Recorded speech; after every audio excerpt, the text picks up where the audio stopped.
ভয়াবহ এটা ঠগ প্ৰবঞ্চনাৰ বিষয়, কাৰণ আপোনালোকে সকলোৱে দেখিছে যে এনেকুৱা ধৰণৰ ট্ৰেডিং যিবোৰ এজেঞ্চি আছে এইবোৰ সেবি বা ৰিজাৰ্ভ বেংক অফ ইণ্ডিয়াৰ কোনো ধৰণৰ অনুমোদিত স্বীকৃতিপ্ৰাপ্ত নহয়। এই কথা বিভিন্ন সময়ত চৰ্চা চলিছে, আলোচনা চলিছে। তাৰ মাজতে এনেকৈ কিছুমান ব্যক্তিয়ে ঠগ প্ৰবঞ্চনাৰে মানুহৰ পৰা ধন সংগ্ৰহ কৰি বিভিন্ন সময়ত আমি দেখিবলৈ পাইছোঁ যে ৰাইজক বিভিন্ন ধৰণে ঠগিছে, প্ৰবঞ্চনা কৰিছে আৰু বহু মানুহৰ লাখ লাখ কোটি টকা, তেওঁলোকৰ লাখ টকা কোটি টকা মানুহৰ এনেকৈ মানুহৰ হাতৰ পৰা লৈ গৈছে।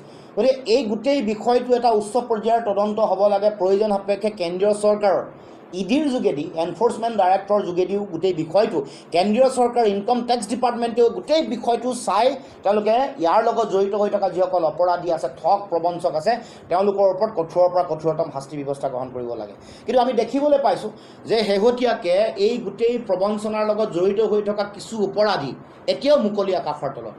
চৰকাৰৰ ইমান ব্যুগম বাহিনী, প্ৰশাসনিক বিষয়া, পুলিচ থকাৰ পাছতো, তেওঁলোকৰ চোৰাংচোৱা বিভাগ থকাৰ পাছতো মুখ্যমন্ত্ৰীৰ নাকৰ তলেৰে ঘূৰি ফুৰিছে অপৰাধী। স্মাৰ্ট পুলিচ থকাৰ পাছতো মুখ্যমন্ত্ৰীৰ ঘৰৰ ওচৰে পাজৰে ঘূৰি থকা অৱস্থাতো অপৰাধীক কৰায়ত্ব কৰিব পৰা নাই। এইটো আশ্চৰ্যজনক কথা। আমি সকলো ৰাইজৰ এইটো অনুভৱ হৈছে যে এই গোটেই কথাটোত আচলতে চৰকাৰী পৃষ্ঠপোষকতা আছে নেকি? কোনোবা ৰাজনৈতিক নেতাৰ হস্তক্ষেপত তেওঁলোকৰ ৰক্ষণাবেক্ষণত এইসকল অপৰাধী মুকলি আকাশৰ তলত ঘূৰা ফুৰা কৰি আছে নেকি? এই কথা মানুহৰ মাজত সন্দেহ হৈছে।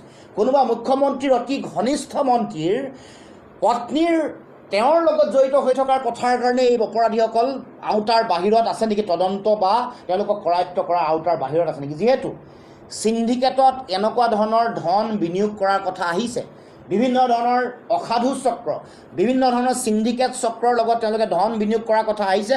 আমি সকলোৱে জানো যে চিণ্ডিকেট কোনে চলাই আছে। মুখ্যমন্ত্ৰীৰ মূল পৃষ্ঠপোষকতা আৰু তেওঁৰ এগৰাকী মন্ত্ৰীৰ যোগেদিয়েই চিণ্ডিকেটৰ সকলো কাম কাজ চলে। গতিকে এই যে চিণ্ডিকেটত ধন বিনিয়োগ কৰাৰ সুযোগ পালে, কেনেকৈ পালে? তাৰমানে এই গোটেই কথা বতৰাবোৰ আচলতে পৰ্যালোচনা হ'ব লাগে। এই ঠগ প্ৰবঞ্চনা ইমান দিন চলিলে, বছৰ বছৰ ধৰি চলি আছে, তাৰ পাছত মুখ্যমন্ত্ৰীয়ে কেনেকৈ আজিলৈকে হাৰ পোৱা নাছিল? কেনেকৈ মুখ্যমন্ত্ৰী কুম্ভকৰ্ণ নিৰ্ধাৰ আছিল? গতিকে গোটেই কথাটোত চৰকাৰী পৃষ্ঠপোষকতা, চৰকাৰী ইয়াৰ ৰক্ষণাবেক্ষণ আছে বুলি আমি অনুভৱ কৰিছোঁ। মুখ্যমন্ত্ৰীৰ কাষত থকা, ওচৰে পাজৰে থকা মন্ত্ৰীৰ পত্নী, এইসকল ইয়াৰ লগত জড়িত হৈ থকা, ৰেকেট জড়িত হৈ থকাৰ কথা মানুহৰ মাজত সৰব চৰ্চা হৈছে। এইবোৰকো কৰায়ত্ব কৰি যিসকল নাম আহিছে তেওঁলোকক কৰায়ত্ব কৰিবলৈ দাবী জনাইছোঁ, কাৰণ এইসকল ক'ত গৈ থাকে সাধাৰণ মানুহেও জনা হৈছে। এতিয়া আচৰিত কথা যে পুলিচে নাজানে, চৰকাৰী চোৰাংচোৱাই নাজানে, সাধাৰণ মানুহে জানে তেওঁলোক ক'ত থাকে। ডিফুত আছে নে নুনমাটিত থাকে, নে নুনমাটি তেওঁলোকৰ ৰিফাইনাৰীত থাকে, এইবোৰ কথা সাধাৰণ মানুহে জানে। ডিব্ৰুগড়ত আছে নে ক'ত আছে, কোনখন গাড়ীত আহিছে, সাধাৰণ মানুহে জানে, আৰু আমাৰ পুলিচে নাজানে, পুলিচৰ চোৰাংচোৱাই নাজানে। আচৰিত কথা।